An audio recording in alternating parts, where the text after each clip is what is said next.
welcome. Happy Friday. Finally Friday. And I had a sitting in the power meditation this morning, talking to my guide, and got some really interesting information.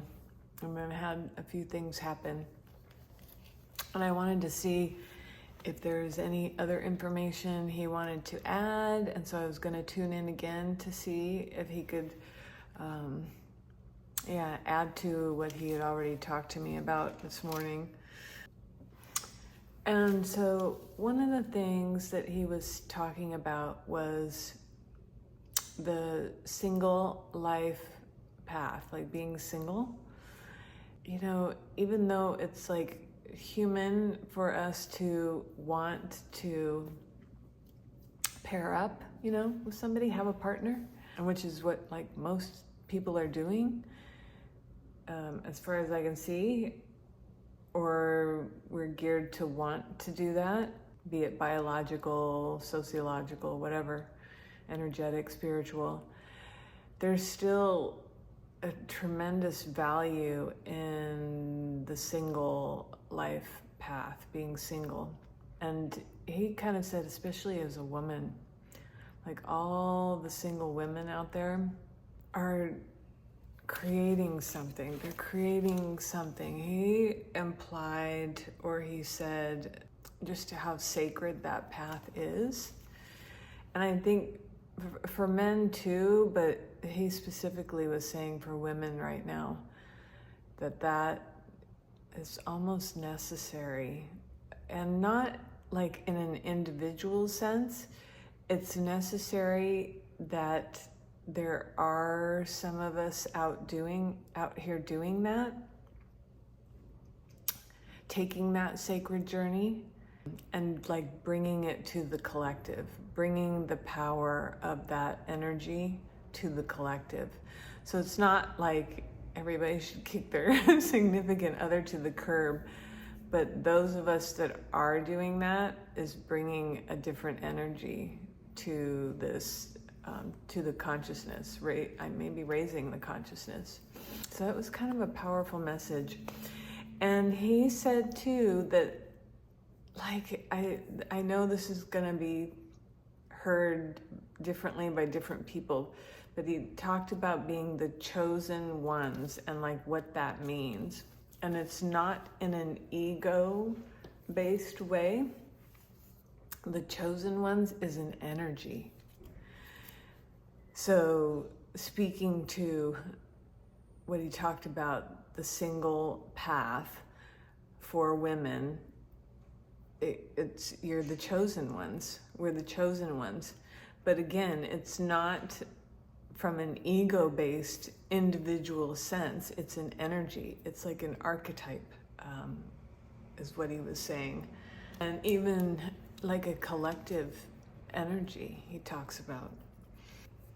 And he also talked about, like, I've had kind of an ongoing conversation with him about the Matrix, the program, and that like oppressive kind of prison-like feel to these systems. And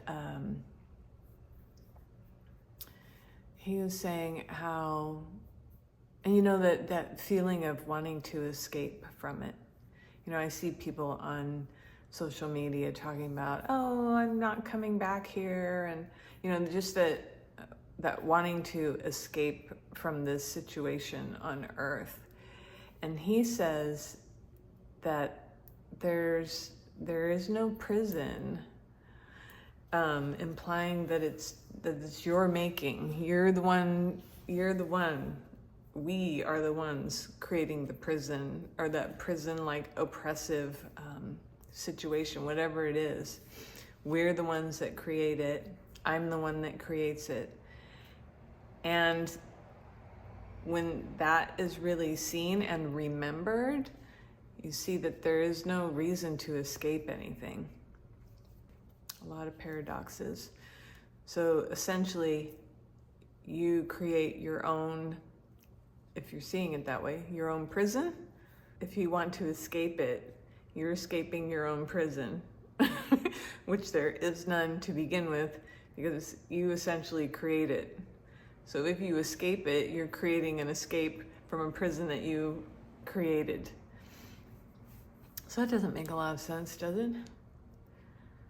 So it's more about you remembering that there is no prison. Everything that you create, the matrix included, is you and the collective. And so I guess for me, the best example to me is like how you attend to the media. How do you attend to that? Do you attend to it from a mindful space? Or do you attend to it from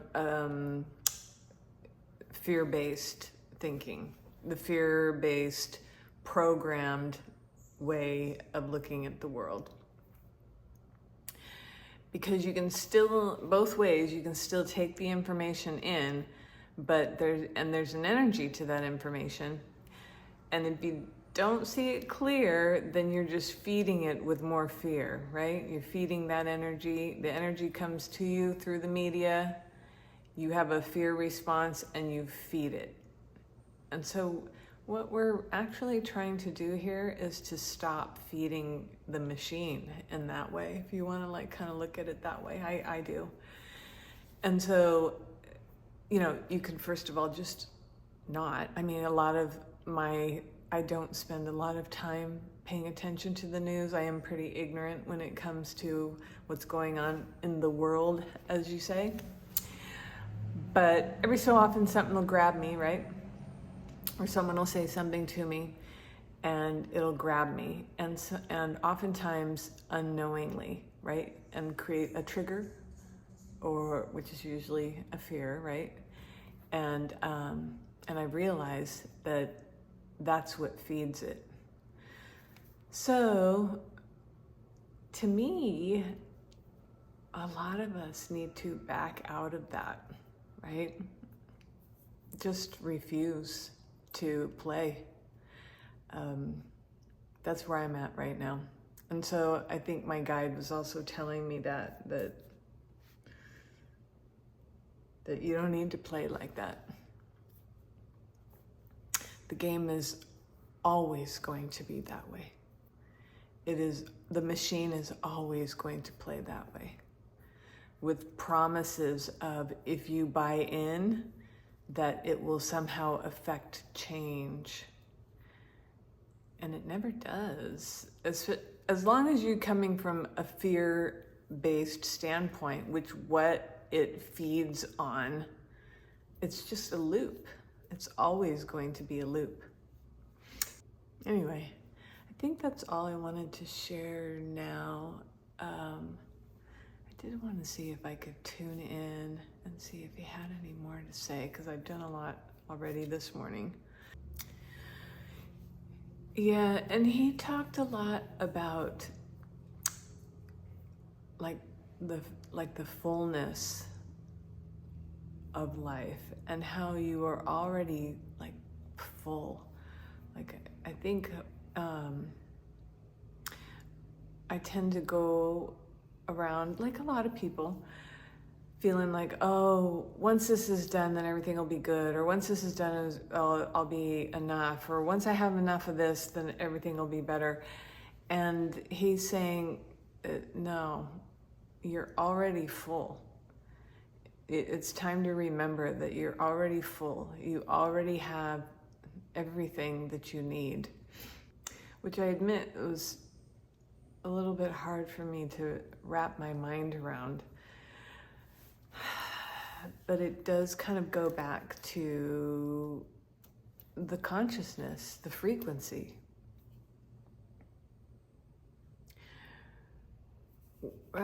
Without efforting, right? I think that's the thing that I'm working with the most right now, is the efforting of it. And there is none. That's the point he's trying to make, is when you're efforting and chasing and striving, it's always out there. Whereas he's saying you're already full. And it doesn't mean you don't do things, but when you go to do, quote, do, it's from a place of wholeness, not from a place of void or empty, or I need something to fill myself, right? Food for thought. I'm still working with it. I haven't integrated this yet. It's just new information for me today that I'm still working with, and I just thought I would share it. Okay. So part of the remembering. So remember.